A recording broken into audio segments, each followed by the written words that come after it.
Did you know that the most powerful family in the world made their fortune by financing both sides in almost every war?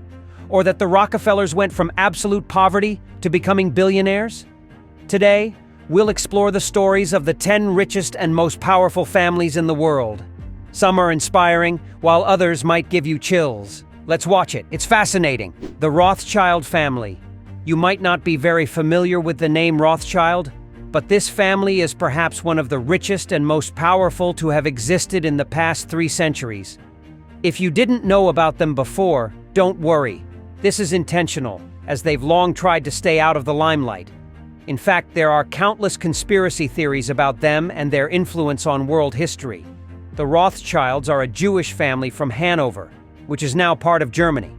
Back then, Germany didn't exist. It was known as the Holy Roman Empire, a confederation of thousands of small Germanic principalities that occasionally waged wars against each other.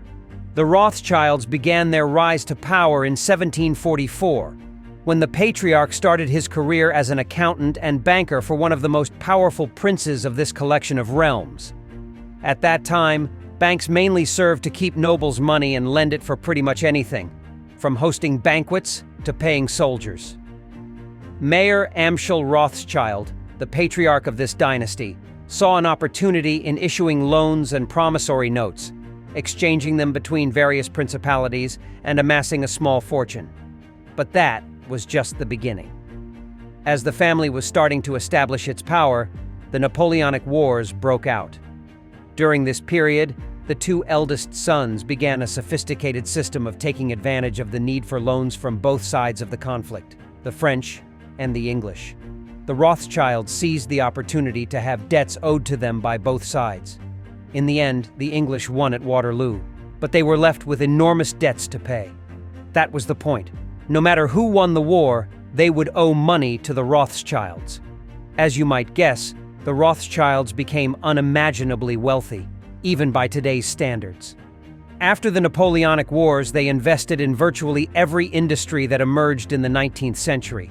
Trains, energy industries, steelworks, factories of all kinds. In fact, they even created the modern wine industry, making them the most powerful family on record. They were basically the rulers of the world in the 19th century, and according to some, they still are. This dynasty is still around today, though they prefer to stay under the radar. With all that power and their history, it's no surprise that conspiracy theories about the Rothschilds abound, especially since the patriarch left some pretty chilling rules for his family, such as avoiding audits by authorities at all costs and ensuring family members married only those related by blood, forcing many of them to marry second cousins. It certainly seems extremely suspicious. According to some theories, they still use the same old tricks, supporting both sides in all wars to profit no matter who wins. However, there is no proof that they financed every war. What do you think? Do you believe they still use their old tactics? The Rockefeller family. This is perhaps the most prototypical millionaire family, and their rise to power is as inspiring as it is chilling. John D. Rockefeller went from absolute poverty to becoming the world's first billionaire, but his methods? Well, they weren't always fair, and sometimes not even legal. Rockefeller was born in 1839 into a poor farming family, and his father, Bill Rockefeller, did everything but provide for his family. Among other things, he was known as an infamous con artist and even swindled money from his wife and children. This forced the family's firstborn to manage the household finances from a young age and made the future magnate have a ruthless relationship with money. After all, if he couldn't trust his own father with money, he certainly couldn't trust strangers. From a young age, Rockefeller had a knack for business. To survive his childhood, he captured wild turkey eggs, raised them, and sold them, always leaving a pair to ensure more eggs. Later in life, he got a job as an accountant, an event that changed his life so much that he celebrated that day, September 29th, more than his own birthday. With this experience, Rockefeller was able to start his own company, opting for a small food business that thrived during the Civil War. Up to this point, Rockefeller's story is even inspiring. He rose from absolute poverty thanks to his business skills and commercial vision. But of course, he's not remembered for his food business. To diversify his capital, he sought new opportunities and found them in oil, which before electricity and industrialization was a good alternative to whale oil for lamps. Rockefeller was incredibly lucky to invest in oil just as the US began mass industrialization. Within a few years, what was merely lamp fuel turned into one of the most valuable materials, making young John a millionaire. And this is where the story takes a dark turn. Rockefeller wasn't content with dominating the oil market. He wanted it all. He bought every industry related to his product. Railroads, refineries, absolutely everything. In fact, he often gave large sums of money to the government to prevent regulation of his business. He didn't always operate within the law. In many cases, he intimidated his competitors with tactics akin to those used by the mafia. According to many historians, Rockefeller would leave competitors he couldn't buy out in absolute ruin, much like Genghis Khan, who destroyed every city that wouldn't surrender. In the end, the US government, led by Roosevelt, had to rein in this industrial titan before he completely choked the American economy. Imagine being so ambitious and powerful that your government has to enact legislation to stop you. That's how powerful Rockefeller became. And indeed, this single man amassed so much wealth that even today, his family remains one of the richest and most powerful in the world, especially since Rockefeller's heirs inherited the many companies that came from the original monopoly. The Kennedy family. Some wealthy and powerful families seem to carry an incredible amount of bad luck despite their fortune and influence, to the point that it feels like they're cursed. This seems to be the case with the Kennedy family. Let me explain. For a long time, the Kennedys were as close as the United States got to having a royal family. They represented a wealthy, charismatic family with strong political inclinations. However, much like in royal families, the Kennedys were plagued with grim stories kept secret to protect their political image. The Kennedys arrived in the US from Ireland, and the early generations entered politics and business, becoming wealthy. There are reasons to believe that part of their fortune was made during Prohibition, when they allegedly trafficked alcohol at high prices, but without getting involved with the mob and paying enough taxes to make their wealth technically legal. From the start, the family was involved in politics. John F. Kennedy himself had enough political power to avert a nuclear war during the Cuban Missile Crisis. However, throughout the 20th century, several prominent members of the family suffered a series of terrible misfortunes and unnatural deaths. For example, in 1941, Rosemary Kennedy was forced to undergo a lobotomy due to mental health issues, leaving her in a vegetative state for the rest of her life until 2005. The eldest brother, Joseph Patrick Jr., died in a bombing during World War II, and several women in the family gave birth to babies who didn't survive. Many family members met untimely deaths through accidents, such as plane crashes and car accidents.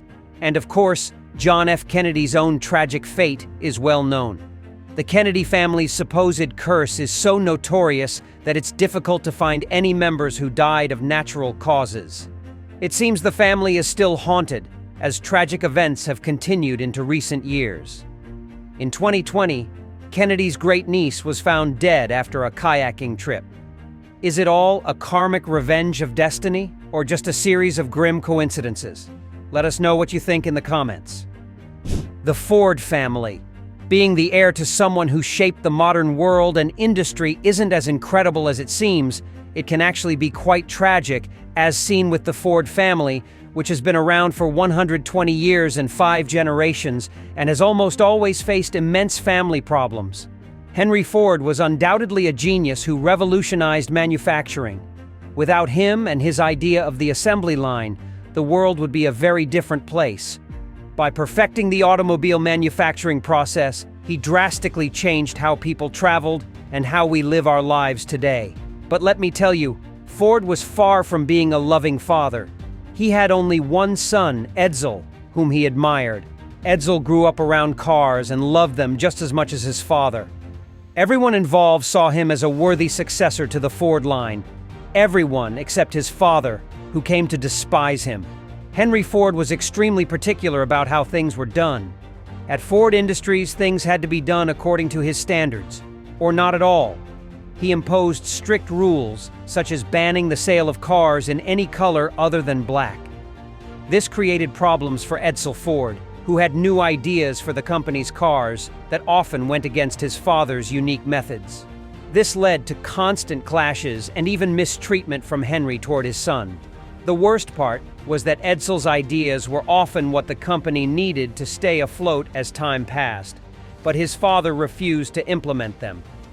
Edsel died at 49 from stomach cancer, which some say was caused by the immense stress from dealing with his father.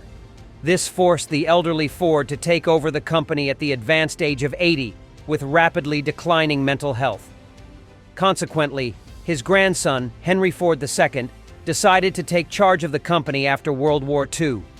At that time, he had none of the experience his grandfather and father had, so he had to surround himself with industry experts.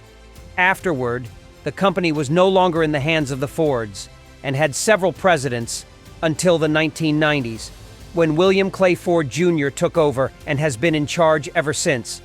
Elena Ford might be the next in line, but we'll have to wait a few years to see if she will face as many problems as the early Fords. Only time will tell. The Dupont family. You might not realize it, but most of the chemicals you use daily come from one company, owned by a single family. Thus, this family's actions are linked to what you do every day. That company is Dupont, and the story of the family behind it is quite fascinating. This family has roots in the French Revolution. Pierre Samuel Dupont, a watchmaker, narrowly escaped execution for defending the French monarchy. Fortunately, he escaped the violence in France thanks to knowing the right people and managed to exile himself with his family to the United States. Pierre's son, Eleuthère Dupont, was a brilliant chemist who had worked in France manufacturing gunpowder. Upon arriving in the U.S. with his father, he noticed that gunpowder was expensive and of poor quality. So he set up a chemical workshop to produce it, and he got lucky. A minor war broke out between the U.S. and Britain, known as the War of 1812, and having the only gunpowder production workshop in the U.S., the Dupont family made a fortune, which they used to modernize their chemical production and expand beyond gunpowder. Coincidentally, the U.S. was industrializing, and for that, you need all kinds of chemicals. The industry Dupont became involved in grew unimaginably wealthy and powerful. When monopolies fell, the DuPont industry suffered a significant blow. However, new technologies created a demand for new chemicals, and industries such as pesticides and plastics provided new sources of income for the company. By the 1950s, this industry contributed to the atomic race by providing all the chemical components needed to create the atomic bomb. Strangely, the same family company that produced gunpowder in the 19th century helped create the atomic bomb within the span of 4 generations, all thanks to a watchmaker who escaped the French Revolution. The Saud family. Saudi Arabia isn't named that way because it has been known by that name for centuries, but because of the royal Saud dynasty that founded the country. The Saud family continues to this day, and currently, the Saudi royal family holds more power and wealth than many European royal dynasties, amassing an astounding $1.3 trillion. Here's a bit of the history. Shortly after World War I, the Ottoman Empire was crumbling, and European empires were scrambling to claim pieces of the Ottoman provinces. Amid these battles emerged a leader named Abdulaziz ibn Saud. Previously a local authority figure, he managed to unify the inhabitants of the province under his rule and established what is now Saudi Arabia. Initially, the country wasn't very stable, but after discovering massive oil reserves, there was enough money to stabilize and modernize Saudi Arabia. Throughout the 20th century, the Saud dynasty forged commercial alliances with other countries to leverage this resource. Today, Crown Prince Mohammed bin Salman is at the helm. Recognizing that oil won't last forever, he is focused on creating a tourism industry around the country and initiating various urban mega projects aimed at transforming the deserts of Arabia into futuristic cities. This proves how a single powerful family can dramatically alter the fate of a nation. The Mars family. When you think of powerful families, some controversial stories might come to mind. However, some of the most powerful families are quite ordinary, and have managed to stay away from major controversies like the Mars family, which controls one of the largest food empires in the world while maintaining a low profile. The Mars family's story began in 1883 in Hancock, Minnesota, with the birth of Frank Mars, the founder of the brand. As a child, Frank suffered from polio, which kept him at home for extended periods. This led him to learn candy making from his mother, an experience that would alter history. He started making and selling candy as a child, but could not compete with factory-made sweets. So in 1911, he founded a factory. By 1920, Frank divorced his first wife and remarried. With his new wife, he solidified his small factory into what would become Mars Inc., innovating in the world of chocolate bars. Later, Frank's son Forrest took control of the company and successfully expanded internationally into Europe. Inspired by local Spanish candies, he created M&M's, which became a massive hit during World War II, significantly boosting the brand. After Frank's death, Forrest fully took over and invested in a wide range of food industries, from pet food to rice. Thus, much of the processed food we consume today comes from this company that initially focused on candy. If you think about it, this might explain the high levels of added sugar in our foods. Today, Forrest's children inherited the company, but are not the owners, and do not have much executive decision-making power. Nonetheless, they are incredibly wealthy thanks to the food empire their grandfather built. The Morgan family. You can become the most powerful person in the world and have enough fortune that future generations could never spend it all, even if they live lives of extravagant luxury. Yet, there are things you can't change, as the story of J.P. Morgan illustrates. John Pierpont Morgan was born into an important banking family with moderate success in European finance. From a young age, his father prepared him to take over the family business. Morgan did so, and he significantly expanded the family's power and wealth. He was in the right place at the right time to become a major financier of American industrialization, funding companies like General Electric and much of the steel industry. However, despite his immense wealth and power, Morgan faced issues he couldn't change. For instance, he suffered from a rare type of acne that horribly deformed his nose. At that time, medical technology couldn't treat the condition, and despite all his money, he had to demand that his photographs be retouched to improve the appearance of his nose. He also lost his first wife shortly after marriage to tuberculosis, a condition for which there was no cure at the time. Interestingly, he wanted to retire at 30, feeling he had earned enough money, but familial obligations prevented him from ever taking a break, even with all his wealth. Today, J.P. Morgan's descendants remain among the world's richest families, controlling a significant portion of financial systems not just in the United States, but globally. However, the family has maintained a low profile, as financing, while still crucial, has become more hidden in the modern economy.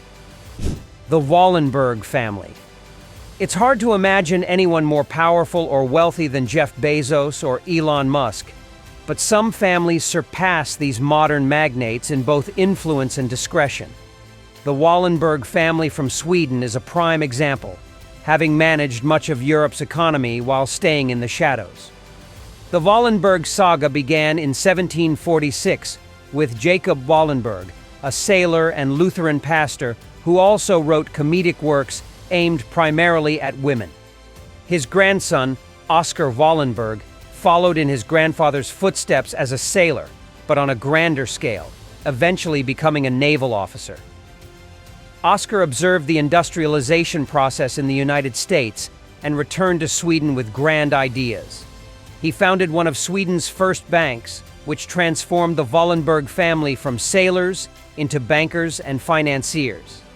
The next generation saw Knut Agathon Wallenberg establish the Stockholm School of Economics and consolidate several Swedish banks into powerful financial conglomerates. Over time, family members also pursued diplomatic careers. However, this power came with its downsides, as the Wallenbergs became a giant monopoly, effectively controlling most Swedish companies. Those with money banked with Wallenberg institutions, while those without were in debt to them. The family was essentially the de facto owners of Sweden and still exerts considerable influence today. Things became even murkier during World War II, as the Wallenbergs, like the Rothschilds, loaned money to both sides of the conflict, ensuring their enrichment regardless of the outcome. Despite this, one Wallenberg working as a diplomat helped thousands of Jews escape the Holocaust by providing them with Swedish passports. Post-war Europe's reconstruction saw many banks making deals with the Wallenbergs to stay afloat. So much of Europe's financial system remains indebted to this powerful family. They have managed to maintain an extraordinarily low profile, with little known about the current Wallenbergs beyond public information. The Bettencourt family. There are people who have achieved fame and fortune thanks to their physical beauty. This is typically the case for most actresses and supermodels. However, if you want to become truly wealthy and powerful, even more so than the most beautiful actresses and supermodels, you need to shift the paradigm a bit. Instead of making a lot of money for being beautiful, you need to control the means that allow people to be beautiful, just as the powerful Bettencourt-Meyer family did, owners of the beauty product conglomerate L'Oréal, and perhaps the original founders of cosmetic product companies. Now, the story of this company and the family that founded it dates back to 1881 in the city of Paris, with a man named Eugene Paul Louis Schuler, who was the son of simple French pastry chefs. Eugene was exceptionally studious, and after years of studying while simultaneously helping his family with their business, he managed to enroll at the Paris Institute of Applied Chemistry in 1900, where he graduated with honors. Everything seemed to indicate that Eugene would have the life of a scientific researcher at a university. However, fate took a 180-degree turn when a barber visited the lab where Eugene was working, asking him to create some type of synthetic dye to color hair. In the end, Eugene didn't accept the barber's deal, as he hated working for someone else. However, this gave him an idea, and he spent the next 2 years researching on his own to create a safe dye, since in the early 20th century, all hair dyes were ridiculously toxic. After many attempts and testing hundreds of dyes on his own hair, he succeeded in creating a compound safe enough to market. And that's exactly what he did. After securing the product, he wanted to create a brand to sell it, and he chose the name L'Oréal, a French wordplay that combined the name of a popular hairstyle at the time with the word aureola. Eugene founded the company entirely on his own. In the mornings, he would make the products. In the afternoons, he would demonstrate them to potential buyers. And at night, he would handle the shipping, all by himself. He certainly had the spirit of both an entrepreneur and a scientist. The dye became extremely popular in France, and Schuler expanded his market throughout Europe. By 1930, he began buying other companies that produced beauty products, from hair lotions to lipsticks, making L'Oréal the most important cosmetics brand. Unfortunately, this is where things get a bit dark. Eugene had far-right political views, and when the Germans invaded during World War II, it seems he helped the French political party that collaborated with the invaders. Awkward. But anyway, setting that aside, after World War II, in the 1950s, Eugene passed away, leaving the company to his only daughter, Liliane Bettencourt. However, control of the company was handed over to François Dalle, a former collaborator of the company, who expanded the business to become a multinational corporation. Nowadays, after a major controversy where a photographer took advantage of Liliane's dementia to gain a large sum of money, the company passed into the hands of Eugene's granddaughter, Françoise Bettencourt-Meyers, who is now the richest woman in the world, with an estimated $200 billion fortune. She has proven to be as intelligent as her ancestor by focusing the company on creating better products and solving practical problems in the beauty industry, rather than simply beating competitors through marketing. So, which of these family histories seems the most intriguing or troubling to you? Feel free to share your thoughts in the comments. Here are 2 options that you'll surely love.